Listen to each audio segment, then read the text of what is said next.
Welcome back everyone. स्वागत है आप सभी का एक बार फिर से रोशन सा स्टडी पॉइंट बिहार बोर्ड के इस बेहतरीन चैनल पर।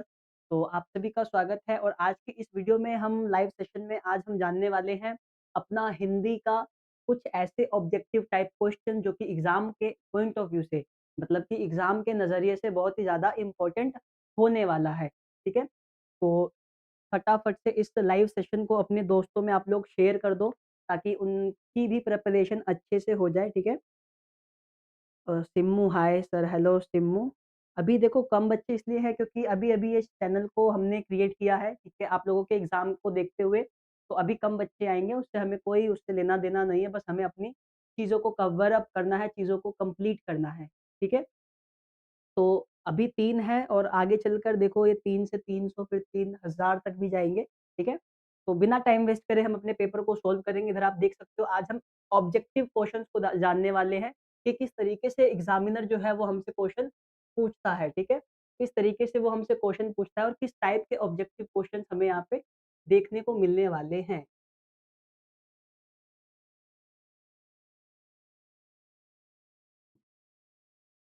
ठीक है, तो आज हम इन सारी चीज़ों के ऊपर बात करेंगे। इंटरमीडिएट एग्ज़ामिनेशन क्लास 12th का जो एग्ज़ाम होने वाला है, ठीक है? ये मॉडल पेपर है आप लोगों का। कुछ इस तरीके से जो आपका जो पेपर होगा एग्ज़ाम में कुछ इस तरीके से आपके पेपर को डिज़ाइन किया जाएगा, ठीक है? तो ये एनुअल परीक्षा मॉडल क्वेश्चन हो गया हिंदी का, ठीक है ना? जिसमें से देखो अगर आप देखोगे यहाँ पे जितने मार्क्स कितने का है, फुल मार्क्स मतलब 100। आपका जो ये पेपर रहने वाला है वो 100 मार्क्स का रहने वाला है, ठीक है? जिसके लिए आपको कितना टाइम दिया जाएगा, आपको 3 घंटे दिए जाएँगे उस 100 क्वेश्चन को सॉल्व करने के लिए, ठीक है ना? 100 मार्क्स को सॉल्व करने के लिए, ठीक है? क्वेश्चन्स की हम बात करते हैं तो यहाँ पे आप देखोगे यहाँ पे आपको 106 क्वेश्चन पूछे गए हैं। यानी कि आपका जो हिंदी का एग्ज़ाम होने वाला है, उसमें आपको 106 प्रश्नों के जवाब देने हैं। किस तरीके से? जो आप 100 क्वेश्चन जो देखोगे ना आप, तो 100 में से आपको 50 क्वेश्चन का ही जवाब देना है जो कि ऑब्जेक्टिव तौर पर रहेगा, ठीक है? जिसमें से आपको क्या करना है उसको टिक करके मतलब जो 4 ऑप्शन रहेंगे आपको 4 ऑप्शन में से कोई एक ऑप्शन को टिक करना है। तो 100 में से तो 50 आपको वो सॉल्व करने हैं और 6 क्वेश्चन जो आप एक्स्ट्रा देखोगे, 6 क्वेश्चन होंगे आपके सब्जेक्टिव से। कितने होंगे? 6 क्वेश्चन होंगे आपके सब्जेक्टिव टाइप के क्वेश्चन होंगे जिसमें आपको थ्योरी लिखनी पड़ेगी, ठीक है? तो ये हमारा हिंदी का पैटर्न रहने वाला है एग्ज़ाम में, ठीक है?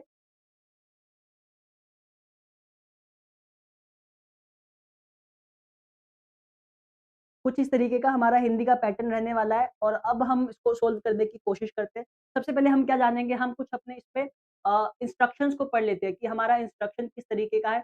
देखिए, इंस्ट्रक्शन इसलिए ज़रूरी होता है ताकि आपको पता चल जाए कि जो हमारा पेपर है वो किस तरीके से डिज़ाइन किया गया है, किस तरीके से पेपर को बनाया गया है, हमें कौन-कौन सी ऐसी बातों का पेपर करते वक़्त हमें ध्यान देना है, ठीक है? तो इसीलिए हमें हमारे लिए ज़रूरी होता है हमें इंस्ट्रक्शन को जान लेना, ठीक है? तो सबसे पहले इंस्ट्रक्शन क्या कहता है हमारा कि जो हमारा ओएमआर होगा, जो उत्तर पत्रक होगा, ठीक है ना? उसपे हमें अपना रोल नंबर लिखना पड़ेगा जो हमारा 10 अंकों का होगा, ठीक है ना? प्रश्न पुस्तिका क्रमांक हमें मेंशन करना पड़ेगा, ठीक है? उसके बाद ये सारी इम्पोर्टेंट चीज़ें नहीं है, इम्पोर्टेंट चीज़ें 6 में दी गई हैं जिसमें से आपको 100 क्वेश्चन में से यानी कि 100 प्रश्नों में से कितने का जवाब देना है आपको 50 प्रश्नों का ही जवाब देना है यानी कि 100 एमसीक्यू में से आपको 50 ऑब्जेक्टिव क्वेश्चन को करने पड़ेंगे, ठीक है? देखो 100 एमसीक्यू बहुत सारे हो जाते हैं लेकिन आपको वही अटेम्प्ट करना है जो आपको अच्छे से आता है, ठीक है? आप गलत नहीं करके आओगे, ठीक है? उसके बाद पार्ट बी में क्या दिया गया है तो 6 विषयनिष्ठ प्रश्न दिए गए हैं जो कि हमारा सब्जेक्टिव प्रश्न हो जाता है, ठीक है? जिसके जो प्रत्येक प्रश्न के समक्ष अंक भी दिए गए हैं यानी कि क्वेश्चन के सामने ही आपको उसके क्या दिए रखे हैं उसके अंक बता रखे हैं, ठीक है? तो ये सारी चीज़ें इंस्ट्रक्शंस है, पार्ट ए, पार्ट बी हमारा इस तरीके से इसमें रखा गया है, ठीक है? देखो यहाँ से हमारा जो पार्ट ए का पेपर होता है हिंदी का, वो शुरू होता है जिसमें हमारा पहला क्वेश्चन क्या दिया गया है, दिल छोटा करना मुहावरे का क्या अर्थ है? ठीक है? यहाँ से हमसे मुहावरे का अर्थ पूछा गया है। पहले आप क्वेश्चन देखोगे ना, तो मतलब पहले आपको ग्रामर के क्वेश्चन रिलेटेड आपको देखने को मिलेंगे, यानी कि हिंदी व्याकरण से आपको कुछ क्वेश्चन्स यहाँ पे देखने को मिलने वाले हैं। तो सबसे पहले पूछा गया है दिल छोटा करना इसका अर्थ क्या होता है? इस मुहावरे का अर्थ क्या है? ठीक है? तो देखो दिल छोटा करना मतलब अब हम आम बोलचाल की भाषा में कहें तो मतलब कि हार मान जाना, ठीक है ना? तो इस तरीके से इसका अर्थ क्या हो जाएगा? हतोत्साहित होना या संतप्त होना, कृपण होना या प्रसन्न होना, ठीक है? तो दिल छोटा करना का अर्थ हो जाता है मुहावरे का क्या सही अर्थ हो जाएगा? इसका करेक्ट आंसर हो जाएगा ऑप्शन नंबर ए हतोत्साहित होना, ठीक है? चलिए, अगला प्रश्न क्या कहता है? अगला तो बहुत ही ईज़ी है आप लोगों के डेली बोलचाल की भाषा में, आपके परिवारों में, आपके आस-पास ये वाला जो मुहावरा है वो बहुत ज़्यादा यूज़ होता है। क्या कहता है? प्रश्न हमसे कह रहा है कि आँखों का तारा होना मुहावरे का क्या अर्थ है? ठीक है? मतलब आँखों का तारा होना मतलब ऐसा ये एक मुहावरा है जो कि हम अपनी ना आम ज़िंदगी में बहुत ही ज़्यादा यूज़ करते हैं, ठीक है? आँखों का तारा होना। क्या अर्थ होता है इसका आँखों का तारा होना? देखो, इसका क्या आंसर हो जाएगा आँखों का तारा होना, क्या अप्रिय होना या प्रिय होना, मित्र होना या शत्रु होना? मतलब आँखों का तारा कहता है यहाँ पे प्रिय होना, ठीक है ना? सबसे करीबी अगर हम कहें तो ऑप्शन नंबर बी इसका करेक्ट आंसर हो जाएगा, ठीक है? जितने भी बच्चे अभी लाइव सेशन में हैं, वो अपना आंसर भी ज़रूर लिख के चलें, ठीक है? क्योंकि ये सारे क्वेश्चन बहुत इम्पोर्टेंट है आपके एग्ज़ाम पॉइंट ऑफ व्यू से, ठीक है? अगला क्वेश्चन हमसे क्या कहता है? अगले में हमसे पूछा गया है कि लाल-पीला होना मुहावरे का क्या अर्थ है? मतलब कि लाल-पीला हो जाना। ये भी हम अपनी दैनिक अपनी जीवन दिनचर्या में इसको यूज़ करते हैं, ठीक है? छोटी-छोटी बातों पे, बहुत सारी चीज़ों पे हम लोग लाल-पीला अपना फेस बना लेते हैं, ठीक है? तो ये बहुत इम्पोर्टेंट हो सकता है मुहावरा लाल-पीला होना मतलब क्या? तो इसका अर्थ होता है क्रोध करना, ठीक है? लाल-पीला होना मतलब क्रोध करना, गुस्से में आ जाना। तो ऑप्शन सी इसका करेक्ट आंसर हो जाएगा। क्लियर है सभी बच्चों को? चलिए, आप क्या करिए सारे प्रश्नों को अपने हिसाब से जो आपको आंसर लगता है उसको आप कमेंट बॉक्स में भी ज़रूर मेंशन करिए, ठीक है? कमेंट बॉक्स में ज़रूर मेंशन करिए ताकि आपकी जो प्रिपरेशन आपको कितना आता है क्योंकि मेरे हिसाब से अब आपके एग्ज़ाम में बस कुछ ही दिन शेष रह गए हैं, ठीक है? और आपकी एग्ज़ाम बहुत ज़्यादा नज़दीक है, तो आपको बिल्कुल अच्छे से तैयारी करनी है, ठीक है? देखो अगला क्या है गोद में सोने वाला उसके लिए एक मतलब एक शब्द होता है, उसको हम क्या कहते हैं? मतलब गोद में जो सोने वाले के लिए एक शब्द निर्धारित किया गया है, उसको हम क्या कहते हैं? ठीक है? तो गोद में सोने वाला कौन होता है? देखो गोदावरी नहीं होगा आंसर का, ठीक है? अंडज भी नहीं होता है, पार्थिव तो जो जो लोग मर जाते हैं उनके शरीर को, मृत शरीर को हम लोग पार्थिव कहते हैं, ठीक है? तो इसका करेक्ट आंसर क्या हो जाएगा? अंकशही। क्या आंसर हो जाएगा इसका करेक्ट? इसका करेक्ट आंसर हो जाएगा अंकशही, ठीक है? चलिए आगे बढ़ते हैं शिक्षा शब्द है, शिक्षा शब्द क्या है? स्त्रीलिंग है, पुल्लिंग है या उभयलिंग है या इनमें से कोई नहीं? तो देखो यहाँ पे आपको समझना है कि स्त्रीलिंग और पुल्लिंग होता क्या है, ठीक है? देखो स्त्रीलिंग क्या होता है जो स्त्री जाति का बोध कराता हो, मतलब ये कुछ भी कोई वस्तु भी हो सकती है, जो स्त्री जाति का बोध कराती हो वो स्त्रीलिंग कहलाएगी। पुल्लिंग क्या होता है जो पुरुष जाति का बोध कराती हो, ठीक है? ठीक है? ये सारी हमारी स्त्रीलिंग और पुल्लिंग की डेफिनिशन परिभाषा होती है, ठीक है? अगर आपसे पूछा जाए पुल्लिंग क्या होता है?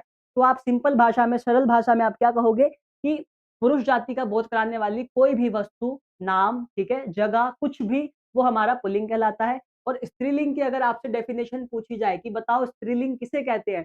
तो आप बताओगे कि स्त्री जाति का बोध कराने वाला कोई भी वस्तु, नाम, जगह वो हमें स्त्रीलिंग कहते हैं। देखो, शिक्षा क्या है यहाँ पे शिक्षा हमसे पूछा गया है शिक्षा। शिक्षा पुल्लिंग शब्द है या स्त्रीलिंग शब्द है? तो देखो शिक्षा जो है ना वो है स्त्रीलिंग शब्द है, ठीक है? शिक्षा क्या है? स्त्रीलिंग शब्द है, क्योंकि यहाँ पे स्त्री जाति का बोध कराया जा रहा है, ठीक है? ठीक है? जैसे पढ़ाई होती है, ठीक है ना? अगर यहाँ पे शिक्षक वर्ड होता, अगर आपसे पूछा जाता कि बताओ शिक्षक वर्ड जो शिक्षक शब्द है, वो क्या है? वो स्त्रीलिंग है या पुल्लिंग है? तो शिक्षक जो हो जाएगा वो हो जाएगा पुल्लिंग, ठीक है? और शिक्षिका होगा तो वो स्त्रीलिंग हो जाएगा। ठीक है? तो इसी तरीके से शिक्षा हमारा क्या हो जाएगा स्त्रीलिंग है क्योंकि यहाँ पे स्त्री जाति का बोध कराया जा रहा है। अगला है हमारा सभा शब्द क्या है? सभा, ठीक है? अब देखो सभा एक होती है कि जब हम कुछ लोगों को इकट्ठा करके हम एक मीटिंग करते हैं, उसको हम सभा बोलते हैं। तो हम अपनी भाषा में क्या कहेंगे कि सभा होने वाली है। तो वाली जो वर्ड आ रहा है वो स्त्रीलिंग जाति का बोध करवाती है, ठीक है? तो सभा हमारा यहाँ पे क्या हो जाएगा? स्त्रीलिंग हो जाएगा, ठीक है? हम ये थोड़ी कहते हैं कि सभा होने वाला है। हम ऐसा किसी को कहते हैं या नहीं कहते? हम क्या कहते हैं कि सभा होने वाली है, ठीक है? आपको 6 बजे आ जाना है, 6 बजे सभा होने वाली है, ठीक है ना? इस तरीके से। तो आपको ये ध्यान देना है कि स्त्रीलिंग और पुल्लिंग होता क्या है, ठीक है? डेफिनिशन क्या होती है और जो वर्ड है, उस वर्ड को पकड़ कर ना आपको पहले खुद बोल के देखना है कि भाई भैया ने कहा था कि कल 7 बजे हिस्ट्री की सभा होने वाली है, यानी कि हिस्ट्री क्लास होने वाली है। वाली हम वाला वर्ड यूज़ नहीं करेंगे इस पे, ठीक है ना? तो सभा क्या हो जाएगा? स्त्रीलिंग हो जाएगा। परीक्षा शब्द क्या है परीक्षा? ठीक है? यहाँ पे हमसे परीक्षा पूछा गया है, परीक्षा शब्द क्या है बताओ? पुल्लिंग हो जाएगा या स्त्रीलिंग होगा या उभयलिंग या इनमें से कोई नहीं, ठीक है? तो परीक्षा भी जो होगा ना परीक्षा, ये हमारा स्त्रीलिंग की कैटेगरी में आता है। क्यों आता है? क्योंकि परीक्षा क्या कर रहा है? स्त्रीलिंग जाति का बोध करवा रहा है। हम कहते हैं कि परीक्षा करा होने वाली है, ठीक है ना? परीक्षा कराई जाने वाली है। तो ये जो ई वाला जो शब्द का अंतिम में जो ई साउंड आ रहा है ना हमारा, तो वो हमारा किसको दर्शाता है? स्त्रीलिंग को दर्शाता है, ठीक है? अगला है हमारा घी शब्द क्या है? घी, ठीक है? जो आप लोग रोटी में लगा के खाते हो, ठीक है? तो घी शब्द पूछा गया है, घी क्या है? पुल्लिंग है या स्त्रीलिंग है? ठीक है? अब यहाँ पे आपको कन्फ्यूज़ नहीं होना है, जो हमारा घी है वो क्या हो जाएगा? घी हमारा हो जाएगा, ठीक है? घी शब्द जो हो जाएगा वो हमारा पुल्लिंग की कैटेगरी में आएगा, मतलब ये क्या कर रहा है? ये पुरुष जाति का बोध करवा रहा है, ठीक है? चलिए आगे बढ़ते हैं, अगला क्या कहता है हमारा? अगला है हमारा वचन के कितने भेद होते हैं, ठीक है? आप सभी को पता होगा वचन के कितने भेद होते हैं, बहुत ईज़ी है ये कॉन्सेप्ट। वचन के कितने भेद होते हैं? तो वचन के 2 भेद होते हैं। 2 भेद कौन-कौन से होते हैं? जिसको हम कहते हैं एकवचन यानी कि सिंगुलर इंग्लिश में, और दूसरे में कहते हैं हम बहुवचन, ठीक है? एकवचन और बहुवचन। तो वचन के कितने भेद होते हैं? 2 होते हैं। कौन-कौन से? एकवचन, बहुवचन। तो यहाँ पे आप 2 ऑप्शन किसमें देखोगे? ऑप्शन नंबर सी हमारा करेक्ट आंसर हो जाएगा। अगला है हमारा अग्नि का पर्यायवाची शब्द क्या है? अग्नि का पर्यायवाची शब्द, मतलब कि अग्नि से संबंधित पर्यायवाची शब्द पूछ रहा है हमसे, ठीक है? क्या हो जाएगा? व्योम, वाजी, है या पावक, ठीक है? अग्नि का पर्यायवाची शब्द, ठीक है? तो इसका क्या आंसर हो जाएगा? देखो अग्नि का पर्यायवाची शब्द हो जाएगा पावक। जो पावक शब्द है वो क्या है? अग्नि का पर्यायवाची शब्द है। अब पूछा गया है कमल का पर्यायवाची शब्द क्या हो जाएगा? तो सभी को पता है कमल का सरोज होता है, ठीक है ना? कमल का पर्यायवाची शब्द क्या हो जाएगा? सरोज। तो 11वें का आंसर हो जाएगा ऑप्शन नंबर बी। चलिए आगे बढ़ते हैं, जो बहुत बोलता है उसे हम क्या कहते हैं? उसके लिए एक शब्द यूज़ होता है हमारे हिंदी में, कि ऐसे लोग जो बहुत ज़्यादा बोलते हैं उसको हम क्या कहते हैं? उसको हम बोलते हैं वाचाल। क्या बोलते हैं? वाचाल। तो 12 का करेक्ट आंसर क्या हो जाएगा? ऑप्शन नंबर ए। 12 का करेक्ट आंसर क्या हो जाएगा? ऑप्शन नंबर ए। ठीक है? आगे बढ़ते हैं, जो पुरुष अभिनय कर सके, यानी कि जो पुरुष, ऐसे पुरुष जो एक्टिंग कर सकते हो, जो अभिनय कर सकते हो, उसको हम क्या कहेंगे? उसको हम कहते हैं अभिनेता। ठीक है? क्या कहते हैं उसको? अभिनेता। और ऐसे लोग जो राजनीति कर सके उसको हम राजनेता कहेंगे, ठीक है? जो चीज़ें बना सके उसको हम रचनाकार कहेंगे, ठीक है? तो इस तरीके से आपके जो प्रश्न होते हैं वो आपको हिंदी के एग्ज़ाम में ऐसे डिज़ाइन किए जाते हैं, और लगभग-लगभग इसी तरीके के प्रश्न आपको पूछे जाते हैं, ठीक है? आगे बढ़ते हैं, जल में रहने वाली सेना के लिए एक शब्द, मतलब जल में रहने वाली सेना, ये बहुत ही नॉर्मल छठी क्लास का बच्चा भी ये आंसर बता सकता है कि जल में रहने वाली सेना को हम क्या कहते हैं? हम कहते हैं नौसेना, ठीक है? जल में कौन सी सेना रहती है हमारी? हमारी जल में रहती है नौसेना, ठीक है? भूसेना यानी कि भूमि पर, ठीक है? हवाई सेना मतलब आकाश में, ठीक है? और अग्नि सेना भी इसी का एक पार्ट हो गया है, ठीक है? चलिए आगे बढ़ते हैं, तीव्र बुद्धि वाला, इनके लिए एक शब्द यूज़ किया गया है, तीव्र बुद्धि वाला। मतलब जिनके पास तीव्र बुद्धि होती है उनको एक ऐसे शब्द से हम लोग पुकारते हैं, तो वो शब्द कौन-सा है? ठीक है? तो तीव्र बुद्धि वाले लोगों को हम क्या कहते हैं? हम कहते हैं उनको कुशाग्र बुद्धि, ठीक है? मतलब हम कहते हैं ना कि यार इस बंदे की जो बुद्धि है वो बहुत तेज है, यानी कि ये बहुत कुशाग्र बुद्धि वाला व्यक्ति है, ठीक है? कमल नयन शब्द में कौन-सा समास है? कमल नयन शब्द में कौन-सा समास है? अगला प्रश्न हमसे पूछा जा रहा है कि कमल नयन शब्द में कौन-सा समास है? ठीक है? तो देखो, कमल नयन का यहाँ पे क्या अर्थ हो गया? कमल नयन का यहाँ पे अर्थ निकल कर आता है कमल के समान नेत्र। क्या निकल कर आएगा? कमल के समान नेत्र, ठीक है? तो ये चीज़ किसको दर्शाता है? ये कौन-सा समास है? तो आंसर इसका हो जाएगा कर्मधारय समास, ठीक है? तो कमल नयन शब्द में कौन-सा समास है? तो कर्मधारय समास, ऑप्शन नंबर बी हमारा करेक्ट आंसर हो जाएगा। अजीवन शब्द में कौन-सा समास है? ठीक है? अजीवन शब्द में कौन-सा समास पूछा गया हमसे कि कौन-सा समास अजीवन शब्द में है, ठीक है? 17 का क्वेश्चन हमसे पूछा गया कि अजीवन शब्द में कौन-सा समास है? तो ये है हमारा अव्ययी भाव समास, ठीक है? चलिए आगे बढ़ जाते हैं। अगला प्रश्न हमसे क्या कहता है कि अगला प्रश्न हमसे कह रहा है कि अग्रज अनुज शब्द में कौन-सा समास है? ठीक है? अग्रज अनुज शब्द में कौन-सा समास है? देखो, क्या कौन-सा समास हो जाएगा इसमें? कर्मधारय, बहुव्रीहि, तत्पुरुष या द्वंद्व। तो अग्रज अनुज में कौन-सा समास निकल कर आता है? तो द्वंद्व समास, option number B correct answer हो जाता है। नवरत्न शब्द में कौन-सा समास है? नवरत्न की हम बात करें, यानी कि 9 रत्नों की यहाँ पे बात की गई है। 9 रत्नों की बात की गई है। आपने इतिहास में पढ़ा भी होगा 9 रत्न के बारे में। तो पूछा गया है नवरत्न शब्द में कौन-सा समास है? ठीक है? तो देखो, इसका क्या आंसर हो जाएगा? नवरत्न शब्द में कौन-सा समास है? ठीक है?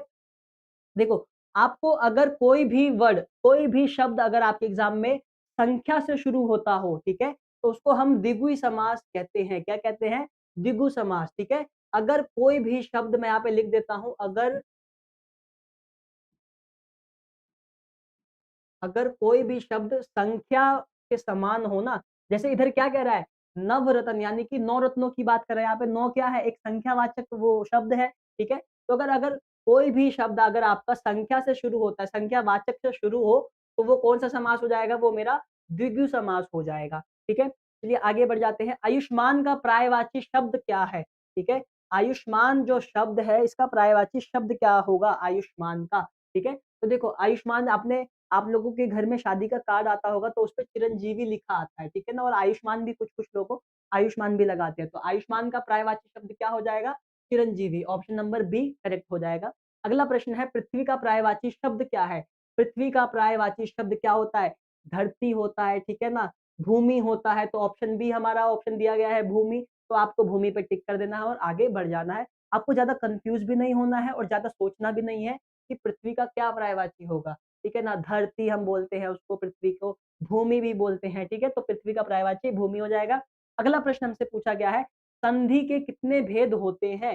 यानी कि संधि जो होती है हमारी हिंदी व्याकरण में, उससे हमसे ये पूछा गया है कि बताइए संधि के कितने भेद होते हैं? ठीक है? देखो, संधि के भेद हमसे पूछा गया है, तो संधि के ना कितने भेद होते हैं? 3 भेद होते हैं, ठीक है? ऑप्शन नंबर सी हमारा करेक्ट आंसर हो जाएगा, ठीक है? ऑप्शन नंबर सी यानी कि संधि के 3 भेद होते हैं। आपने पढ़ा भी होगा स्वर संधि, व्यंजन संधि इस तरीके से, ठीक है? चलिए, अगला है हमारा दिगंबर शब्द का संधि विच्छेद, ठीक है ना? हमें दिगंबर शब्द का संधि विच्छेद करना है, ठीक है? दिगंबर शब्द का हमें संधि विच्छेद करना है। फटाफट से आप लोग संधि विच्छेद करके अगर जितने भी बच्चे हमारे लाइव सेशन में हैं, वो कमेंट में बता सकती हैं आंसर, ताकि उनकी मुझे ये पता चल जाए कि आप लोग थोड़े से भी एक्टिव हो, ठीक है? जितने भी बच्चे हो, 1 हो, 2 हो या 3 हो या 5 हो, 10 हो, जितने भी हो, कमेंट में ज़रूर आप लोग कमेंट में एक्टिव रहो। दिगंबर शब्द का संधि विच्छेद क्या हो जाएगा? देखो दिग प्लस बर, दिगंब प्लस र या दी प्लस गंबर या दिक प्लस अंबर। तो ये वाला जो होगा इसका करेक्ट आंसर हो जाएगा दिक प्लस अंबर, ठीक है ना? दिगंबर शब्द को इसने बहुत अच्छे से विभाजित किया है, इसको बहुत अच्छे से विच्छेद कर दिया है, ठीक है? ए ऑप्शन नंबर ए। आगे आते हैं यशोदा शब्द का संधि विच्छेद, ठीक है? अब हमसे पूछा गया है यशोदा शब्द का संधि विच्छेद, यशोदा शब्द का संधि विच्छेद, ठीक है? देखो, यशोदा का संधि विच्छेद क्या होगा? यश प्लस दा, ठीक है ना? इसको हम इस तरीके से अगर लिखेंगे, तो ये मेरा यशोदा का संधि विच्छेद करेक्ट हो सकता है, ठीक है? तो आपका option number D correct answer है। तपोबल शब्द का संधि विच्छेद कैसे करोगे आप? तपोबल शब्द का, ठीक है?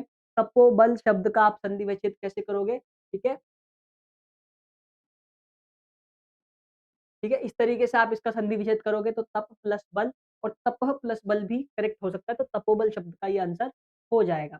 वार्तालाप शब्द का संधि विच्छेद, संधि विच्छेद से ना कम से कम 10 प्रश्न तो आपके एग्ज़ाम में आने ही आने वाले हैं और पर्यायवाची से 5 या 6 प्रश्न आप लेके चल सकते हो, ठीक है? पर्यायवाची से भी 5 या 6 प्रश्न आपको देखने वाले आपको एग्ज़ाम में बहुत आसानी से देखने को मिल जाएगा, ठीक है? आगे बढ़ते हैं अपने अगले क्वेश्चन की तरफ, तो अगला क्या कहता है हमारा वार्तालाप शब्द का संधि विच्छेद, ठीक है? वार्तालाप शब्द का क्या हो सकता है? वार्ता प्लस लाप या वार्ता प्लस आलाप, ठीक है? तो ये हमारा करेक्ट आंसर हो जाएगा। हम इसको इस तरीके से संधि विच्छेद करेंगे, तो हमारा ये पूरा वर्ड निकल कर आएगा, ठीक है? अगला है महेश शब्द का संधि विच्छेद, ठीक है? महेश का, महेश वर्ड का हमें क्या करना है? हमें महेश वर्ड का संधि विच्छेद करना है, ठीक है? तो महेश का क्या हो जाएगा? महा प्लस ईश, ठीक है? महेश, ठीक है? ये वाला option D, option number D correct answer हो जाएगा। कठोर शब्द का विलोम क्या होता है? अगर कोई चीज़ कठोर है तो उसका विपरीत क्या होगा? कोमल हो जाएगा, ठीक है? तो इसका करेक्ट आंसर क्या हो जाएगा? ऑप्शन नंबर सी, ठीक है ना? ऑप्शन नंबर सी यानी कि कठोर शब्द का विपरीत क्या होता है? कोमल होता है, ठीक है? स्तुति शब्द का विलोम क्या होगा? स्तुति, स्तुति शब्द का विलोम क्या होगा? ठीक है? स्तुति शब्द का विलोम स्तुति शब्द का विलोम क्या हो जाएगा? देखो, स्तुति शब्द का जो विलोम हो जाएगा, वो हो जाएगा निंदा, ठीक है ना? या क्या हो जाएगा? निंदा, ऑप्शन नंबर बी हमारा करेक्ट आंसर। आगे बढ़ जाते हैं कनिष्ठ, कनिष्ठ शब्द का विलोम क्या होता है? कनिष्ठ का, देखो कनिष्ठ का क्या अर्थ होता है? कनिष्ठ का अर्थ होता है छोटा। अब हमसे पूछा गया, अब यहाँ पे हमारा जो क्वेश्चन है, जो प्रश्न है, वो बहुत ईज़ी हो गया है। हमसे पूछा गया है, छोटे शब्द का विलोम क्या होगा? यानी कि कनिष्ठ का क्या अर्थ होता है? छोटा। तो छोटे का विपरीत क्या हो जाएगा? बड़ा, यानी कि ज्येष्ठ को हम क्या बोलते हैं? ज्येष्ठ को हम बड़ा बोलते हैं। तो हमारा कनिष्ठ शब्द का विलोम क्या हो जाएगा? ऑप्शन नंबर बी, ज्येष्ठ, ठीक है? अतरंग शब्द का विलोम क्या होगा? अतरंग का क्या विलोम हो जाएगा? बहिरंग, ठीक है? अतरंग का ऑप्शन नंबर ए, बहिरंग। अगला है हमारा तिमिर शब्द का विलोम क्या होगा? तिमिर, ठीक है? तिमिर शब्द का विलोम क्या हो जाएगा? ठीक है? तिमिर शब्द का विलोम, तिमिर का विपरीत हमसे पूछा गया है। देखो यहाँ पे जो तिमिर वर्ड है ना, इसका क्या अर्थ होता है? इसका अर्थ होता है अंधेरा या अंधकार, ठीक है? अंधेरा या अंधकार। तो अब हमसे पूछा गया है कि अंधेरे शब्द का विलोम क्या होगा? प्रकाश हो जाएगा, ठीक है ना? क्योंकि अंधेरे का विपरीत क्या होता है? रोशनी, प्रकाश, ठीक है? कृष्ण शब्द का विलोम, कृष्ण एक भगवान, हमारे भगवान का एक नाम है कृष्ण, ठीक है? जिसका अर्थ क्या होता है? जिसका अर्थ होता है काला, ठीक है? जिसका क्या अर्थ होता है? काला।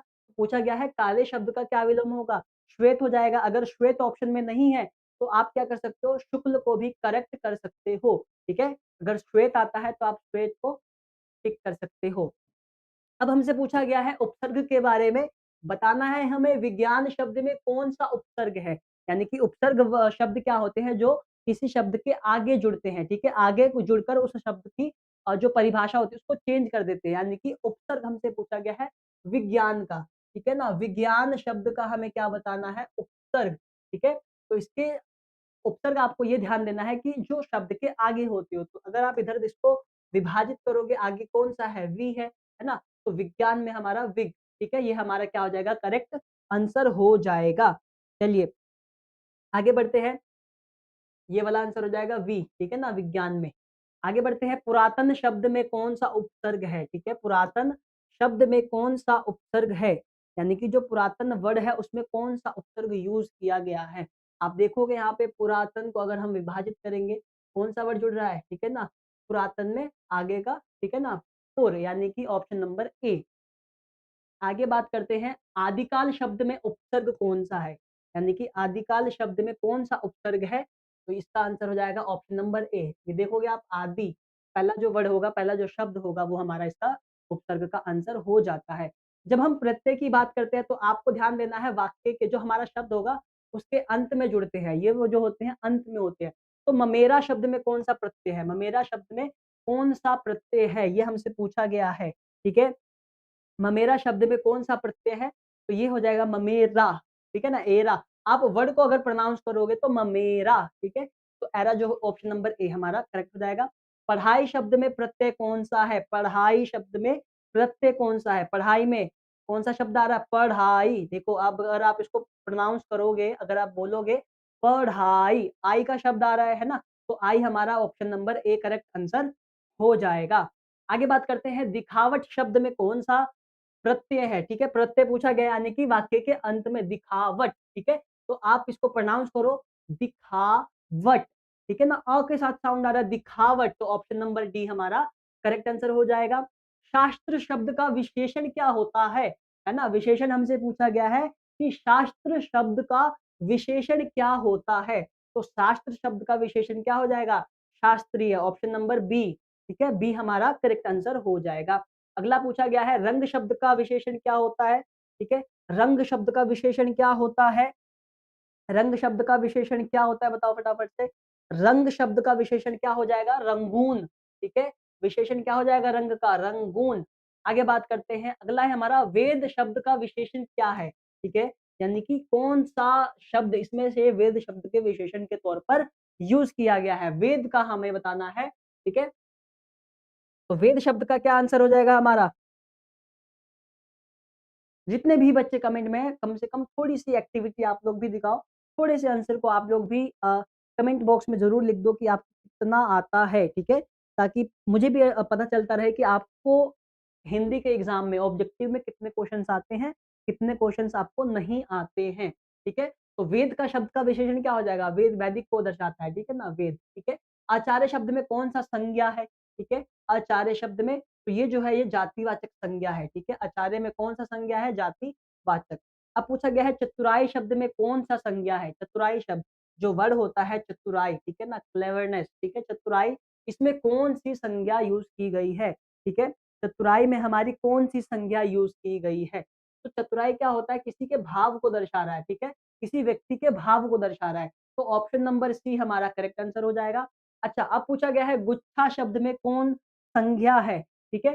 गुच्छा, ठीक है ना? गुच्छा मतलब कि किसी ग्रुप की बात कर रहा है, ठीक है? ग्रुप की बात कर रहा है, तो ग्रुप अगर ग्रुप वर्ड आता है आपको तो आपको बता देना है समूहवाचक, ठीक है ना? गुच्छा शब्द कौन-सा संज्ञा है? समूहवाचक संज्ञा के अंतर्गत आता है।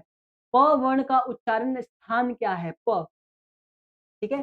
प वर्ण का जैसे कि हम अभी देखोगे आप हम उच्चारण कैसे करते हैं? अपने मुँह के द्वारा, मुख के द्वारा उच्चारण करते हैं, ठीक है? तो हमसे पूछा गया है जो प शब्द है ना प, तो प शब्द का उच्चारण स्थान कहाँ से होता है? क्या हम उसको अपने तालु से बोलते हैं? क्या हम उसको अपने दंत से दाँतों का यूज़ करके बोलते हैं? या हम अपने होंठ के द्वारा प का प्रोनंसिएशन करते हैं या मूर्धा से करते हैं? तो हमसे पूछा गया है प शब्द का उच्चारण क्या होगा? प शब्द का उच्चारण, ठीक है? तो प का उच्चारण किससे होता है? हम लोग दंत का यूज़ करके हम बोलते हैं प। तो आप देखो, अगर आप क्या होंठ मिलाकर प बोल सकते हो या कंठ से प बोल सकते हो? आप लोग करना आप नहीं बोल पाओगे, ठीक है? तो प का उच्चारण स्थान क्या हो जाएगा? दंत, ठीक है? द वर्ण, द का उच्चारण स्थान क्या है? द, जो हमारा शब्द है द, उसका उच्चारण स्थान क्या हो जाएगा? तो द को भी हम ना दंत की सहायता से ही बोलते हैं, द, ठीक है? द, प इस तरीके से। तो आपको ये ध्यान देना है कि कौन-सा शब्द हम कौन से उच्चारण स्थान से यूज़ किया जाता है। अब बात करते हैं क का, मतलब कि क, ख, ग, घ आप लोगों ने पढ़ा होगा, ठीक है? क जो शब्द है, क वर्ण का उच्चारण स्थान क्या होगा? हम किस उच्चारण स्थान के द्वारा क वर्ड बोल पाते हैं, ठीक है? क वर्ड का उच्चारण स्थान क्या हो जाएगा? ठीक है? तो देखो क का भी जो हम बोलते हैं ना, क का यूज़ भी हम दंत के द्वारा ही करते हैं, ठीक है? हम दंत उच्चारण स्थान के साथ हम क वर्ण को बोलते हैं। अगला है कारक के कितने भेद होते हैं? ठीक है? कारक के कितने भेद होते हैं? कितने प्रकार के कारक होते हैं? मतलब अगर सरल भाषा में आप समझो तो कारक कितने प्रकार के होते हैं? तो कारक होते हैं 8 प्रकार के। आपने वो कविता वो जो लाइन सुनी होगी आप लोगों ने अपने बचपन में, कर्ता ने क्रम को, है ना? इस तरीके से संप्रदान, अप्रदान, ठीक है? तो वही सारे क्या होते हैं कारक के भेद के रूप में होते हैं और ये कितने होते हैं टोटल? टोटल होते हैं 8, ठीक है? अगला बात करते हैं, पेड़ से पत्ते गिरते हैं किस कारक का उदाहरण है? पेड़ से पत्ते गिरते हैं, तो देखो पेड़ से क्या हो रहा है पत्तों का गिरना किसका उदाहरण हो जाएगा? ये हो जाएगा अपादान का, तो ऑप्शन नंबर सी हमारा करेक्ट आंसर हो जाएगा। उसके बाद बात करते हैं करण कारक का चिन्ह क्या है? करण कारक का क्या चिन्ह हो जाएगा? से, यानी कि कर्ता ने कर्म को कर, ठीक है ना? कारण से, है ना? से द्वारा या के भी इसमें आता है, ठीक है? तो ये सारी चीज़ें आपको ध्यान देनी है। हिंदी व्याकरण बहुत ही थोड़ा हार्ड हो जाता है बच्चों के लिए क्योंकि वो लोग शुरू से ही नहीं पढ़ते हैं। जब एग्ज़ाम आता है तो वो अपनी तैयारी को शुरू करते हैं। चलिए आगे बढ़ते हैं। अब हमारा यहाँ से कुछ हमारे जो सिलेबस है, हमारी जो किताब है, वहाँ से प्रश्न पूछे गए हैं। बालकृष्ण भट्ट रचित रचना निम्न में से कौन है? ठीक है ना? यानी कि बालकृष्ण भट्ट के द्वारा रचित रचना इन चारों ऑप्शन में से कौन-सा है? तो आप सभी को पता होगा, आपके अध्याय का पहला ही पाठ है बातचीत, जिसके रचनाकार कौन है? जिसके रचनाकार बालकृष्ण भट्ट है, ठीक है? तो ऑप्शन डी हमारा करेक्ट आंसर हो जाएगा। सूबेदारनी किस शीर्षक की पात्रा है? ठीक है? अगला प्रश्न क्या कहता है कि सूबेदारनी किस शीर्षक की पात्रा है? ठीक है? सूबेदारनी की बात कर रहा है कि किस शीर्षक की पात्रा है, तो उसका क्या हो जाएगा? कौन-सी शीर्षक की कहानी है? ये कहानी है उसने कहा था और उसने कहा था इसके लेखक कौन है? तो इसके लेखक है हमारे चंद्रधर शर्मा गुलेरी जी, ठीक है ना? गुलेरी जी की ये रचना है, उसने कहा था कहानी जिसका शीर्षक क्या है? सूबेदारनी। इस तरीके से आप इसको याद भी कर सकते हो। एक क्वेश्चन से आप 2 क्वेश्चन भी बना सकते हो। चलिए उसके बाद आ गया, उसने कहा था किस प्रकार की कहानी है? यानी कि जो आपने उसने कहा था पढ़ा होगा आपने अपने सिलेबस में, जिसके रचनाकार कौन है? गुलेरी साहब है और ये पूछ रहा है कि ये किस प्रकार की कहानी? क्या ये चरित्र प्रधान है? क्या ये व्यंग्य प्रधान है या धर्म प्रधान है? क्या ये हास्य प्रधान है? क्या हमें इसको पढ़कर हँसी आती है? ठीक है? इस तरीके के क्वेश्चन आपसे पूछे गए हैं। उसने कहा था किस प्रकार की, ठीक है? तो ये जो हो जाएगा ना, इसमें देखो उसने कहा था ये है चरित्र प्रधान की, ठीक है ना? चरित्र प्रधान इस कहानी से हमें सीखने को देखने को मिलता है। रामधारी सिंह दिनकर की रचना निम्न में से कौन-सी है? ठीक है? रामधारी सिंह दिनकर बहुत ही अच्छे रचनाकार थे, ठीक है? और इनकी रचना कौन-सी है रामधारी सिंह दिनकर की? तो अर्धनारीश्वर, ठीक है ना? अर्धनारीश्वर इसका सही उत्तर हो जाएगा। चलिए आगे बढ़ जाते हैं फटाफट से। अगला है रामधारी सिंह दिनकर का जन्म स्थान, ठीक है ना? इनका जन्म कहाँ हुआ था? ठीक है, हमसे जन्म पूछा गया है, ठीक है? रामधारी सिंह दिनकर का जन्म कहाँ हुआ था? तो आप सभी को पता होगा ये लोग बिहार से ही थे, ठीक है ना? सिमरिया बिहार इनका करेक्ट आंसर हो जाएगा। इनका जन्म स्थान कहाँ हुआ था? तो सिमरिया में हुआ था। सिमरिया कहाँ पड़ता है? तो बिहार के अंदर आता है, ठीक है? चलिए रामधारी सिंह दिनकर किस युग के कवि थे? किस युग के कवि थे ये? ये थे हमारा छायावादोत्तर युग के। ऑप्शन डी हमारा करेक्ट आंसर हो जाएगा। रामधारी सिंह दिनकर के बारे में आप लोग बहुत अच्छे से पढ़ लेना क्योंकि इससे प्रश्न जो है ना वो बहुत सारे पूछे जा रहे हैं। ठीक है ना? ऑब्जेक्टिव में। आगे बात करते हैं निम्न में से किस शीर्षक कहानी में ग्रेग ग्रीन का उल्लेख मिलता है? ठीक है ना? ग्रेग ग्रीन का उल्लेख किस शीर्षक की कहानी में हमें मिलता है? ठीक है? 58 नंबर का क्वेश्चन हमसे पूछा गया है। ठीक है? तो इसका करेक्ट आंसर हो जाएगा हमें ग्रेगरीन का संबंध किससे मिलता है? रोज, ठीक है ना? रोज कहानी में हमें किसका उल्लेख मिला है? ग्रेगरीन का, ठीक है? अब पूछा गया है रोज शीर्षक कहानी की नायिका कौन थी? ठीक है? नायिका की बात की गई है तो इसकी नायिका कौन थी? मालती इसकी नायिका थी यानी कि होता है ना एक पिक्चर में एक हीरोइन होती है, एक हीरो होता है। तो हमसे पूछा गया जो रोज हमारा शीर्षक जो रोज कहानी है, उसकी हीरोइन कौन है? उसकी नायिका कौन है? तो मालती हमारा करेक्ट आंसर हो जाएगा। ठीक है? आगे बात करते हैं, अगला प्रश्न क्या हमसे पूछ रहा है? अगला पूछा है अज्ञेय के पिता का क्या नाम था? अज्ञेय के पिता का क्या नाम था? डॉक्टर हीरानंद शास्त्री, ठीक है ना? डॉक्टर हीरानंद शास्त्री किसके पिता थे? ठीक है ना? अज्ञेय जी के पिता थे। भगत सिंह की रचना निम्न में से कौन-सी है? ठीक है? तो भगत सिंह द्वारा कौन-सी रचना रची गई थी? 61 का आंसर आपको बताना है भगत सिंह की रचना, ठीक है? तो इनकी रचना कौन-सी थी? एक लेख और एक पत्र, ऑप्शन नंबर ए, ठीक है? चौर कैसे ताल है? चौर, चौर, ठीक है? पूछा गया है चौर कैसे ताल है? तो उथले ताल होते हैं। ये कैसे ताल होते हैं? उथले ताल होते हैं। ठीक है? अगला है बिश्नी किस शीर्षक एकांकी की पात्रा है? ठीक है? बिश्नी किस शीर्षक की एक पात्रा है? ठीक है? तो ये हमारा क्या आंसर हो जाएगा? बिश्नी कौन-सी एकांकी का है? तो ये सिपाही की माँ जिसके लेखक कौन है? जिसके लेखक है हमारे मोहन राकेश, ठीक है? जिसके लेखक कौन है हमारे? मोहन राकेश जी, ठीक है? तो बिश्नी किस शीर्षक की एकांकी की पात्रा हो जाएगा? सिपाही की माँ जिसके रचनाकार कौन है? मोहन राकेश, ठीक है? चलिए, बहुत अच्छे आगे बढ़ जाते हैं। ओ सदा नीरा, ठीक है? ओ सदा नीरा शीर्षक निबंध के निबंधकार कौन है? ओ सदा नीरा शीर्षक के निबंधकार कौन है? 64 में हमसे पूछा जा रहा है ये प्रश्न, ठीक है? 64 में पूछा गया है, ओ सदा नीरा शीर्षक के निबंधकार है Namvar Singh, option number C. बहुजन संप्रेषण के माध्यम नामक पुस्तक के रचयिता कौन है? ठीक है ना? 65वां प्रश्न हमसे पूछा जा रहा है, 65 में हमें बताना है 65 में हमें बताना है कि बताओ बहुजन संप्रेषण के माध्यम से माध्यम नामक पुस्तक के रचयिता, तो रचयिता कौन है? जगदीश चंद्र माथुर जी, ऑप्शन नंबर सी हमारा करेक्ट आंसर हो जाएगा। आगे बात करते हैं दलित साहित्य का सौंदर्य शास्त्र नामक आलोचना पुस्तक के रचयिता कौन है? यानी कि दलित साहित्य का कौन-सा पूछा गया है? तो इसके हमारे हो जाएगा हमारा करेक्ट आंसर ओम प्रकाश वाल्मीकि जी, ठीक है ना? दलित साहित्य का सौंदर्य शास्त्र रचना किसके द्वारा लिखा गया था? ओम प्रकाश वाल्मीकि जी के द्वारा, ठीक है? ओम प्रकाश और कलीराम किस शीर्षक पाठ के पात्र है? ठीक है? क्या हमसे पूछा जा रहा है? ओम प्रकाश और कलीराम किस शीर्षक पाठ के पात्र है? तो ये है त्रिच, ठीक है ना? त्रिच पात्र के शीर्षक है। अगला है आदमी यथार्थ हुँ। आदमी यथार्थ को जीता ही नहीं यथार्थ को रचता भी है। यह कथन किस लेखक का है? तो बताना है आपको क्या ये कथन कृष्णमूर्ति का है, क्या ये कथन मलयज का है या फिर नामवर सिंह का है या फिर उदय प्रकाश का है, ठीक है? तो आपको इसका बताना है करेक्ट आंसर क्या हो जाएगा? आदमी यथार्थ को जीता ही नहीं, यथार्थ को रचता भी है, ठीक है? यथार्थ को ये रचता भी है, ठीक है? इसका करेक्ट आंसर हो जाएगा हमारा मल्यज के द्वारा रचा गया था। इनकी एक अ, हँसते हुए अकेलापन एक डायरी है इनका, ठीक है ना? हँसते हुए अकेलापन इनका एक इस तरीके की एक डायरी है, ठीक है? ठीक है ना? उसमें ये कथन दिया गया था, ठीक है ना? मतलब ये आदमी यथार्थ को जीता ही नहीं, यथार्थ को रचता भी है, ठीक है? तो आपको ध्यान देना है मल्य जी का क्या है? हँसते हुए अकेलापन, ठीक है? हँसते हुए मेरा अकेलापन।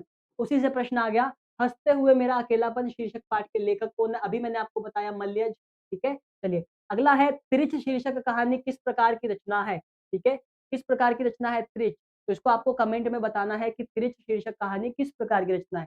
क्या ये अस्तित्ववादी है? क्या ये आदर्शवादी है? क्या ये जादुई यथार्थवादी है या हास्य व्यंग्यवादी है? ठीक है ना? मतलब कि ये कैसी रचना है? किस तरीके की रचना है? इस तरीके का प्रश्न हमसे पूछा गया है। अब बात करते हैं जे कृष्णमूर्ति की रचना निम्न में से कौन-सी है? ठीक है ना? जे कृष्णमूर्ति की रचना निम्न में से कौन-सी है? ठीक है? 4 ऑप्शन आपको दिए गए हैं। जूठन की बात की गई है, बातचीत तो कट जाएगा क्योंकि बातचीत किसकी रचना थी? शिक्षा बालकृष्ण भट्ट की थी बातचीत। जूठन भी नहीं होगा, रोज भी नहीं होगा, तो शिक्षा किसका करेक्ट आंसर हो जाएगा? 71 का। यानी कि जे कृष्णमूर्ति की रचना कौन-सी है? शिक्षा है।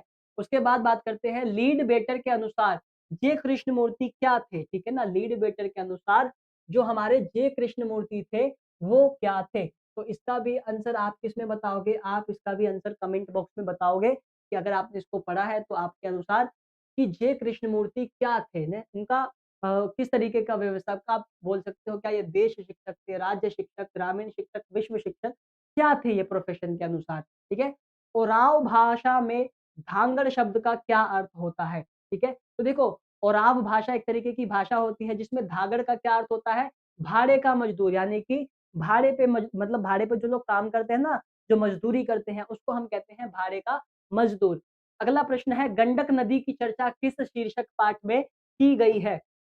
गंडक जो नदी है उसकी जो चर्चा है वो किस पाठ में की गई है? किस पाठ में इसकी चर्चा की गई है? ठीक है? गंडक की। तो इसकी जो चर्चा है वो हमारा ओ सदा नीरा में की गई है। Option number B correct answer हो जाएगा। रामधारी सिंह दिनकर किस विश्वविद्यालय में उपकुलपति के पद पर आसीन थे? यानी कि रामधारी सिंह दिनकर जो थे वो विद्यालय में उपकुलपति थे। कौन से विद्यालय में? ठीक है ना? तो ये हमसे पूछा गया है कौन से विद्यालय में ये ठीक है? कौन से विश्वविद्यालय में उपकुलपति के पद पर आसीन थे? रांची विश्वविद्यालय, पटना विश्वविद्यालय, मगध विश्वविद्यालय या भागलपुर विश्वविद्यालय में, ठीक है? तो ये आपको बताना है। तो ये जो थे ना रामधारी सिंह दिनकर वो थे भागलपुर विश्वविद्यालय में, ठीक है? कुलपति के पद पर। अगला है हमारा अर्धनारेश्वर शीर्षक पाठ हिंदी साहित्य की कौन-सी विद्या है? ठीक है? यानी कि अर्धनारेश्वर जो पाठ है हमारा, वो कौन-सी विद्या है? हिंदी साहित्य की कौन-सी विद्या है? तो अर्धनारीश्वर क्या है? एक निबंध है, ठीक है ना? ऑप्शन सी अपना करेक्ट हो जाएगा। स्पीच का उद्देश्य सुनने वालों के मन में जोश और उत्साह पैदा कर देता है। यह उक्ति किसकी है? मतलब ये पंक्ति जो है, ये किसकी पंक्ति है? यानी कि कौन कह रहा है कि स्पीच का उद्देश्य क्या करता है? सुनने वालों के अंदर होश और जोश और उत्साह को उत्पन्न कर देता है। कौन किसका कथन है ये? ये कथन है बालकृष्ण भट्ट का, ठीक है? और इनकी रचना कौन-सी थी? इनकी रचना थी बातचीत, ठीक है ना? ये आपको ध्यान में रखना है। आगे बढ़ जाते हैं, प्राकृतिक वर्णन से संबंधित कविता। प्राकृतिक वर्णन से संबंधित कविता कौन-सी है? ठीक है? प्रकृति वर्णन से संबंधित कविता कौन-सी हो जाएगी? ठीक है? कौन-सी कविता हो जाएगी? तो इसका आंसर क्या हो जाएगा? प्रकृति को कौन अच्छे से संबंधित है? तो उषा, ठीक है ना? कवियों का कवि किसे कहा जाता है? कवियों का कवि किसे कहा जाता है? यानी कि कवियों में सर्वश्रेष्ठ कवि किसे कहा जाता है? तो कवियों का कवि हम कहते हैं शमशेर बहादुर सिंह को, ठीक है? मुक्तिबोध का पूरा नाम क्या है? ठीक है? मुक्तिबोध का पूरा नाम क्या है? यहाँ पे आपको कन्फ्यूज़न थोड़ी-सी देखने को मिलेगी। मुक्तिबोध का पूरा नाम क्या हो जाएगा? Gajanan Madhav Muktibodh option number C correct answer हो जाएगा, ठीक है? कभी-कभी बच्चे गजानन मुक्तिबोध करके टिक लगा देते हैं या गजानन माधव पे लगा देते हैं, तो ये भी आंसर नहीं होगा, पूरा आंसर हो जाएगा गजानंद माधव मुक्ति बोध। ज्ञानेंद्र पति किस प्रशासनिक पद पर कार्यरत थे? ठीक है ना? ज्ञानेंद्र पति किस कौन से पद पर वो आसीन थे? ठीक है? तो ये थे हमारे कारा अधीक्षक पर, ठीक है ना? कारा अधीक्षक पर ये आसीन थे। उसके बाद गाँव का घर शीर्षक कविता के कवि, गाँव का घर शीर्षक कविता के कवि कौन है, ठीक है ना? गाँव का एक घर है वो उस कविता का जो शीर्षक है, उसके कवि कौन है? हमसे कवि की बात की गई है, तो इसके कवि कौन हो जाएँगे हमारे, ठीक है?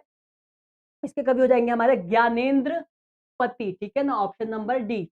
उसके बाद उषा शीर्षक कविता के कवि कौन है? उषा, ठीक है? उषा शीर्षक कविता के कवि कौन है? 83 पे हमसे पूछा गया है रघुवीर सहाय, शमशेर बहादुर सिंह, सुभद्रा कुमारी चौहान या जयशंकर प्रसाद, ठीक है? ठीक है? तो इसका करेक्ट आंसर हो जाएगा हमारा शमशेर बहादुर सिंह। उसके बाद अगला है हमारा तुलसीदास का जन्म कहाँ हुआ था? ठीक है, तुलसीदास जी का जन्म कहाँ हुआ था? बहुत ही ईज़ी और अच्छा क्वेश्चन है, ठीक है? तो इनका जन्म हुआ था राजापुर, बांदा, उत्तर प्रदेश में, ठीक है? चलिए, आगे बढ़ते हैं, कवि भूषण की कविता में कौन-सा रस पाया जाता है? जो भूषण जी है, कवि जो भूषण जी है, उनकी कविता में कौन-सा रस पाया जाता है? ठीक है? उनकी कविता में वीर रस ज़्यादा पाया जाता है, तो ऑप्शन सी इसका करेक्ट आंसर हो जाएगा। अगला क्वेश्चन हमसे क्या कहता है कि जयशंकर प्रसाद उनकी जो रचित महाकाव्य इनमें से कौन-सी है? तो उनके द्वारा रचित महाकाव्य इनकी हो जाएगी कामायनी, ठीक है? Option number A. Subhadra Kumari Chauhan का जन्म स्थान कहाँ है? 87 पे हमसे ये प्रश्न पूछा गया है, सुभद्रा कुमारी चौहान का जन्म स्थान कहाँ है? ठीक है? तो श्योपुर है या राजापुर या कसैया या निहालपुर, ठीक है? सुभद्रा कुमारी चौहान का, ठीक है? इसका क्या आंसर हो जाएगा? इनका जो जन्म स्थान है वो कहाँ है? निहालपुर, ऑप्शन नंबर डी का है, ठीक है? पुत्र वियोग शीर्षक कविता की कवित्री कौन है? ठीक है? मतलब किसके द्वारा रचित है ये कविता पुत्र वियोग, तो ये रचित है सुभद्रा कुमारी चौहान की ही है, ठीक है? मेरा खोया हुआ खिलौना अब तक मेरे पास ना आया, यह पंक्ति किस शीर्षक कविता की है, ठीक है ना? मतलब कि मेरा खोया हुआ खिलौना अब तक मेरे पास ना आया, ये किसकी कविता है, ठीक है? तो ये भी किसी की पुत्र वियोग की है जिसकी रचयिता कौन है? जिसकी रचयिता है सुभद्रा कुमारी चौहान, ठीक है? चलिए आगे बढ़ते हैं। पंचायती राज में जैसे क्या कहता है प्रश्न हमसे पूछ रहा है, पंचायती राज में जैसे खो गए पंच परमेश्वर, यह पंक्ति किस शीर्षक कविता की है? ठीक है ना? मतलब कि हमसे पूछा गया है, एक लाइन दे दी गई है और हम उस लाइन से हमसे पूछा गया है कि यह पंक्ति किस शीर्षक कविता की है? ठीक है? तो इसका करेक्ट आंसर हो जाएगा ये पंक्ति किसकी है? ये है हमारी गाँव का घर, ठीक है ना? इस कविता की ये पंक्ति रखी गई है एग्ज़ाम में। प्यारे नन्हे बेटे को शीर्षक कविता का नायक कहाँ का रहने वाला बताया गया है, ठीक है? कहाँ का रहने वाला उसको बताया गया है प्यारे बेटे को, ठीक है? 91 पे हमसे पूछा गया है, 91 का आंसर क्या हो जाएगा? कहाँ का रहने का था वो? भिलई यानी कि छत्तीसगढ़, ठीक है? दानव दुरात्मा एक मानव की आत्मा। अगला क्या है? अगला हमसे पूछा गया है दानव दुरात्मा एक मानव की आत्मा, ठीक है? यह पंक्ति किस शीर्षक कविता की है, ठीक है? 92 पे हमसे पूछा गया है कि यह पंक्ति किस कविता की है? तो दानव दुरात्मा किसकी है? यह है जन-जन का चेहरा, ठीक है ना? अगला है छत्रसाल दशक शीर्षक कृति के रचनाकार कौन है? छत्रसाल दशक रचनाकार कौन है? छत्रसाल दशक कीर्ति के, ठीक है? तो 93 का आंसर हमारा हो जाएगा ऑप्शन नंबर भूषण। ठीक है? Option number D. अगला है कवि जायसी की रचना निम्न में से कौन-सी है? ठीक है? तो कवि जायसी द्वारा कौन-सी रचना लिखी गई थी? लिखी गई थी हमारा कड़बक, ठीक है? कड़बक हमारा option number B correct answer हो जाएगा। उसके बाद चित्रलेखा नामक रचना के रचयिता कौन है? चित्रलेखा किसके द्वारा रचित है? ठीक है? चित्रलेखा 95 पे हमारा आंसर हो जाएगा मलिक मोहम्मद जायसी द्वारा ये रचना रचित है। चित्रलेखा जिसकी कौन से करेक्ट आंसर हो जाएगा? मलिक मोहम्मद जायसी ऑप्शन नंबर डी। आगे बात करते हैं जायसी किस भक्ति शाखा के कवि थे, ठीक है ना? मतलब कि ये कौन-सी भक्ति शाखा में किस प्रकार के कवि थे? मलिक मोहम्मद जायसी की यहाँ पे बात की गई है, ठीक है? तो ये किस प्रकार के कवि थे? तो ये थे हमारे प्रेम मार्गी थे, यानी कि इनकी कविताओं में आप प्रेम से संबंधित कविताओं को देखते हो। उसके बाद है सूरदास किस काल के कवि थे? तो ये सभी को पता होगा, ये हमारे भक्ति काल के थे। आपने मीराबाई और कृष्ण वाला पढ़ा होगा कविता जो सूरदास द्वारा ही रचित है। तो सूरदास किस काल के थे? तो भक्ति काल के कवि थे। पाठ्य पुस्तक में सूरदास रचित पद कहाँ से संकलित है? ठीक है? तो जो हमारे जो पाठ्य पुस्तक में जो सूरदास के पद है वो कहाँ से लिए गए हैं? सूरसावली से लिए गए हैं, सूरसागर से लिए गए हैं, ठीक है? या फिर आपका साहित्य लहरी से लिए गए हैं या राधा रस केली से लिए गए हैं। तो देखो, हमारी जो पुस्तक है हिंदी की, ठीक है? तो उसमें जो सूरदास के पद है वो सूरसागर से उठाए गए हैं, यानी कि ऑप्शन बी हमारा करेक्ट आंसर हो जाएगा। तुलसीदास रचित सर्वश्रेष्ठ महाकाव्य कौन-सा है? तो तुलसीदास आप सभी को पता होगा इसका आंसर रामचरितमानस, ठीक है? ऑप्शन बी कर दोगे आप। निम्न में लोकनायक किसे कहे मतलब लोकनायक कहे जाने वाले, हम सभी जानते हैं लोकनायक के नाम से एक ही आदमी को जाना जाता है जो कि जयप्रकाश नारायण है, जिनका राजनीति में भी बहुत अच्छा योगदान रहा है और इनको हम लोग कैसे पुकारते हैं? लोकनायक जयप्रकाश नारायण के नाम से, ठीक है? तो ये थे हमारे टॉप 100 ऑब्जेक्टिव क्वेश्चंस जो कि एग्ज़ाम से रिलेटेड बहुत ज़्यादा इम्पोर्टेंट हो जाते हैं, ठीक है?